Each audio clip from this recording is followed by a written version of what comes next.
بسم اللہ الرحمن الرحیم۔ السلام علیکم۔ میرے والد سیدنا ابو بکر صدیق رضی اللہ تعالیٰ عنہ کا یہ حال تھا کہ کبھی سرکار دو عالم صلی اللہ علیہ وسلم کی طرف دیکھتے اور کبھی میری طرف۔ جب رسول اللہ صلی اللہ علیہ وسلم کی طرف نظر کرتے تو یہ اندیشہ ہوتا کہ نامعلوم آسمان سے کیا حکم نازل ہوتا ہے جو پھر قیامت تک ٹل نہیں سکے گا، اور جب میری طرف دیکھتے تو میرے سکون اور اطمینان کو دیکھ کر ان کو ایک گونا امید ہوتی۔ ماں سوا میرے سارے گھر اسی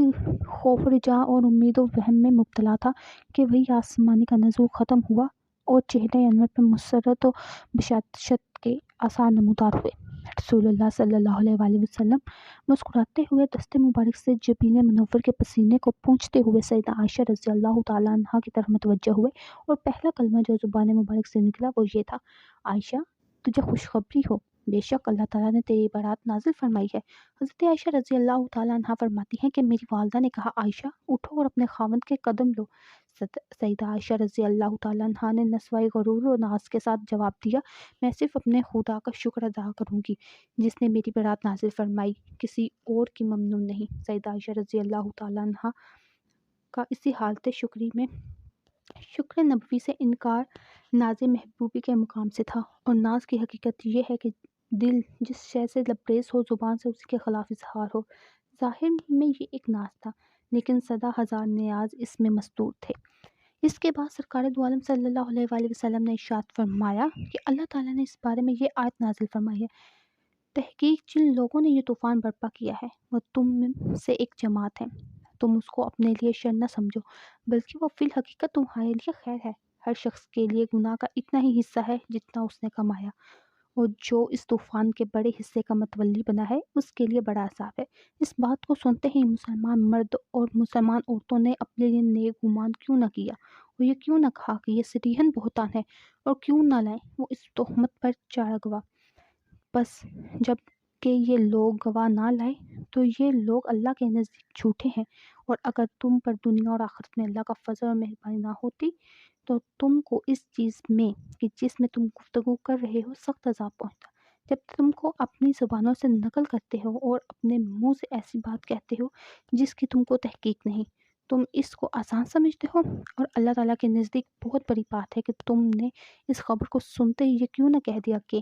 ہمارے لیے ایسی بات کا زبان پر لانا ہی زیبا نہیں۔ تم کو یہ کہہ دینا چاہیے تھا کہ سبحان اللہ، یہ تو بہتان عظیم ہے۔ اللہ تعالیٰ تم کو نصیحت کرتا ہے کہ آئندہ ایسی حرکت نہ کرنا اگر تم ایمان والے ہو، اور اللہ تعالیٰ تمہارے لیے اپنے احکام کو واضح طور پر بیان کرتا ہے، اور اللہ علیم اور حکیم ہے۔ تحقیق جو لوگ اس بات کو پسند کرتے ہیں کہ بے حیائی کی بات کو اب مسلمانوں میں چرچا ہو، ان کے لیے دنیا اور آخرت میں دردناک عذاب ہے، اور اللہ تعالیٰ خوب جانتا ہے اور تم نہیں جانتے، اور اگر اللہ کا فضل اور رحمت نہ ہوتی تو نامعلوم کیا مصیبت آتی، اور بے شک اللہ تعالیٰ رؤوف رحیم ہے۔ رسول اللہ صلی اللہ علیہ وآلہ وسلم جب ان آیات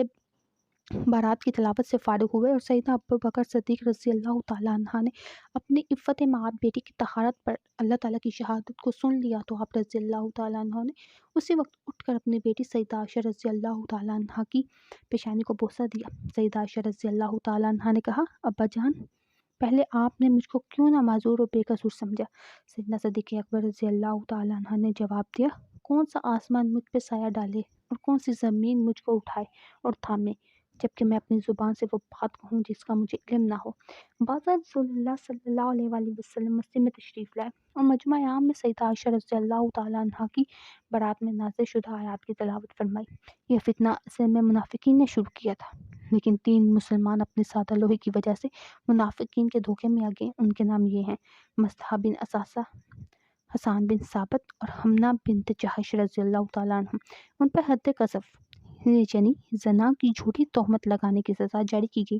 یعنی 80 درے مارے گئے، اور وہ اپنی غلطی سے تائب ہوئے۔ عبداللہ بن ابی منافقوں کے رئیس کے بارے میں مشہور قول یہ ہے کہ اس کو سزا نہیں دی گئی اس لیے کہ وہ منافق تھا، لیکن بعض روایات سے معلوم ہوتا ہے کہ اس پر بھی حد جاری کی گئی، واللہ اعلم۔ جو آیات ام المومنین سیدہ عائشہ رضی اللہ تعالیٰ عنہ کی برات کے بارے میں نازل ہوئی،